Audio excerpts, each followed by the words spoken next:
Alors vous êtes un habitué du Sportel. Qu'est-ce qui vous plaît dans cet événement? C'est un événement déjà qui est extraordinaire parce que franchement, j'ai l'habitude de faire quand même quelques événements et des événements comme le Sportel, il n'y en a pas beaucoup, ou alors très peu en tout cas de cette qualité-là. Et, et partout où on va, on apprend, on échange, on voit des choses qu'on n'a jamais ou alors très peu vues ailleurs.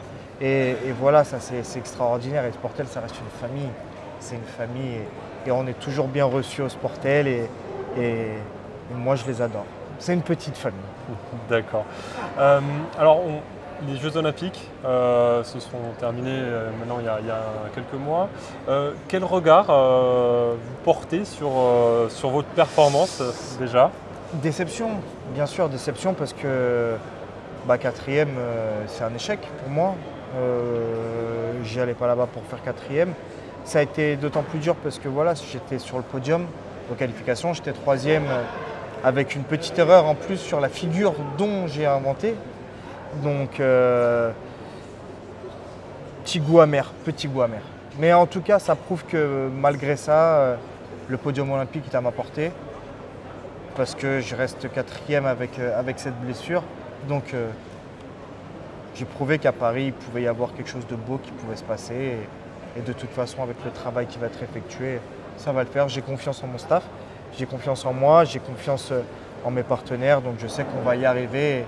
J'ai commencé ma carrière à Paris et je vais la terminer sur une médaille olympique à Paris. D'accord, donc vous êtes optimiste pour Paris 2024? Bien sûr. Sans oublier le travail, mais bien sûr. Mais il y aura aussi peut-être une génération derrière qui voudra peut-être représenter la France. Mais bien sûr, et elle y est. Mais bon, vous ne pensez pas que je vais me laisser faire comme ça quand même. Non, c'est bien. Il faut que ça pousse et de toute façon, on travaille pas pour nous, on travaille pour l'équipe de France. C'est ça le plus important. On ne travaille pas à titre individuel. Donc plus la génération elle pousse derrière, et mieux c'est pour l'équipe de France. C'est ça qu'il faut retenir. C'est pas oui, mais moi. Non, c'est nous, l'équipe de France, et pas moi. C'est surtout ça. Alors vous avez évoqué la déception d'avoir fini quatrième, quand même quatrième après ce qui vous était passé, votre blessure de Rio, c'est quand même presque un exploit quand même. C'est pas un exploit, c'est un échec. C'est un échec et j'ai échoué. Quatrième, c'est comme ça. Après, je sais qu'à réussite égale, si j'avais été à 100% de mes capacités comme aux qualifications, bien sûr que j'avais le podium. Bien sûr, j'étais sur le podium. Alors gagner, je ne pouvais pas gagner. Le Chinois a tapé très très fort, le premier Chinois. Mais deuxième, troisième, bien sûr. Mais il n'y a aucune excuse. Voilà, c'est comme ça. Et les Jeux en 2024, ça sera à Bercy, dans une salle que je connais très bien.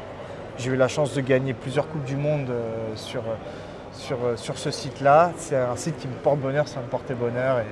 Et le travail, plus ça, ça va faire. Donc la médaille en 2024. La médaille en 2024, pardon. Et je terminerai sur un happy ending chez moi à Paris. Ça fait partie de mon histoire. J'ai une histoire qui est particulière, c'est les montagnes russes. Mais j'ai jamais abandonné et c'est pas maintenant que je vais abandonner. Je suis près du but. Justement, vous parlez des montagnes russes, il y a eu ces deux blessures qui sont intervenues au pire des moments. Comment vous le vivez comme ça, ces blessures? Il faut savoir les accepter. C'est vrai que moi je suis très peu blessé, mais les peu de fois où je suis blessé, ça tombe mal. Donc voilà. C'est comme ça, il faut savoir les accepter et il ne faut pas abandonner. Moi j'arrêterai le boulot quand il sera terminé, pas avant. Voilà, on commence un travail, on le commence, on le termine, on va jusqu'au bout. Alors au JO de Tokyo, vous êtes également porte-drapeau de la délégation française. Comment vous avez vécu ce moment-là, cette entrée dans le stade olympique? Ça a été une fierté, ça a été magnifique. Moi je suis quelqu'un de très patriote et le fait d'avoir porté ce drapeau, porter toute une délégation, une équipe, un pays, mais c'est la Kiff-France. C'est pas la Kiff-France, c'est la Kiff-France. C'est magnifique. Franchement, c'est magnifique. Et l'ambiance a été comment au sein du groupe France?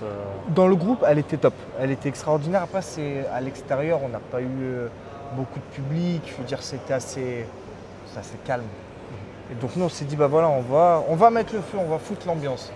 Mais avant de faire kiffer les autres, on va se faire kiffer nous-mêmes, on va profiter de nous-mêmes et on va se faire plaisir. Et pas une fois, moi, j'ai sorti mon téléphone parce que j'ai voulu profiter du moment présent. à fond, à fond, à fond. Donc mon téléphone, je l'ai mis en mode avion, je l'ai mis dans ma poche, je ne l'ai pas sorti. Et on s'est fait plaisir. Vous avez vu les images, on a chanté la Marseillaise, il y a eu le salto, Justement, on s'est régalé. Et c'est le moment, pour moi, c'est un des meilleurs moments du jeu. Et justement, le salto, vous l'évoquez, comment vous avez vu cette idée de faire un On m'a salto en pleine chauffé. cérémonie? On m'a chauffé, on m'a dit Sam, fais un salto. T'es sûr? D'accord. Bah vas-y, y a pas de souci. Il fallait pas se rater. Non, mais en même temps, si je me ratais sur un salto, je pense que j'avais rien à faire au jeu. Hein.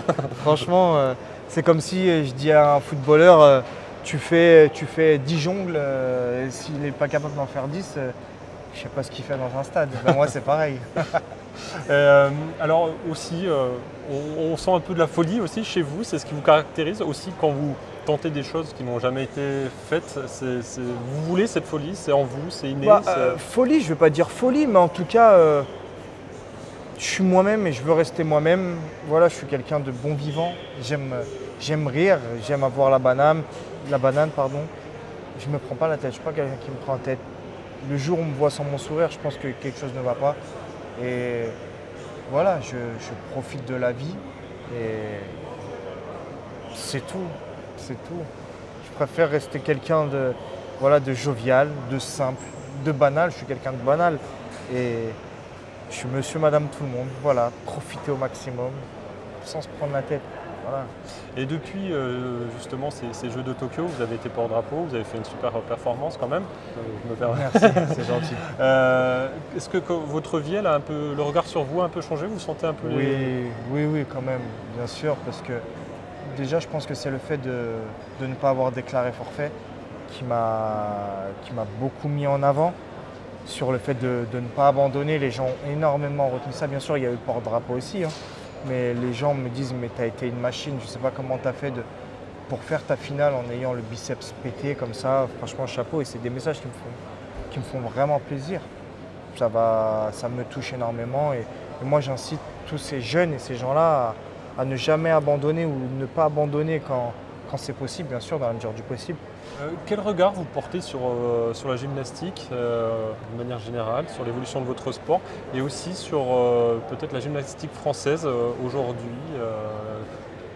On sent que c'est compliqué pour la gymnastique française de se hisser au niveau de certaines nations. Les Jeux, vous avez évoqué les Jeux de 2024 qui auront lieu à Paris. Comment la gymnastique française peut faire pour peut-être bien figurer lors de ces Jeux à domicile? La gym française a eu, eu un moment de difficulté comme on retrouve à chaque fois dans tous les sports, à un moment ou un autre. Voilà, où il y a des fois où c'est plus difficile, où il y a des cycles qui sont un peu plus difficiles. Aujourd'hui, on est en plein dedans, mais voilà, il ne faut pas oublier que, mine de rien, il y a des résultats. Les filles ont fait des résultats, il y a eu des titres de championne d'Europe. Il y a eu ma médaille au championnat du monde l'année dernière, il y a eu cette finale olympique et cette 4e place. Donc c'est un peu plus difficile en équipe, mais on reste quand même présent. On reste quand même présent sur certaines choses. Après, voilà, il y a quand même beaucoup de boulot, des choses selon moi à revoir. Mais j'ai confiance en ma fédération et je sais qu'on va relever la tête, j'ai confiance. Il y a eu du changement. Voilà, le cycle n'a pas très bien commencé. Voilà, il y a eu 2-3 modifications au sein de la fédération et j'ai confiance. Après les Jeux, qu'est-ce que vous envisagez Je vais sur Paris. Je vous ai dit tout à l'heure que ma carrière se terminera à Paris. J'ai commencé ma carrière à Paris. Je vais la terminer sur un happy ending à Paris, dans une salle que je connais qui est Bercy. Et après, l'après? Ah non! Justement, c'était l'après. Ah, moi j'avais pas compris, je pensais avant. Ah non, pas du tout. Attends, Ah non, je me permettrais pas. Je rigole. Non, l'après. Après, oui, ça sera effectivement bien terminé. J'arrêterai ma carrière de haut niveau, en tout cas avec l'équipe de France. Par contre, je souhaite rester aussi dans le sport pour justement faire part de mon vécu et voilà, inciter les jeunes et les sportifs, comme je disais tout à l'heure, à ne pas abandonner, surtout quand il y a un obstacle, et comment faire pour rebondir sur un échec. Je fais beaucoup d'interventions dans différentes entreprises sur ça, sur comment rebondir, sur la persévérance, l'abnégation, sur voilà, les objectifs à atteindre. Et c'est quelque chose que je souhaite continuer parce qu'on apprend beaucoup. dans les deux côtés. Dans les deux sens, on en prend beaucoup, donc c'est top. D'accord, bah, merci beaucoup. Merci, Ça m'a avec été- plaisir.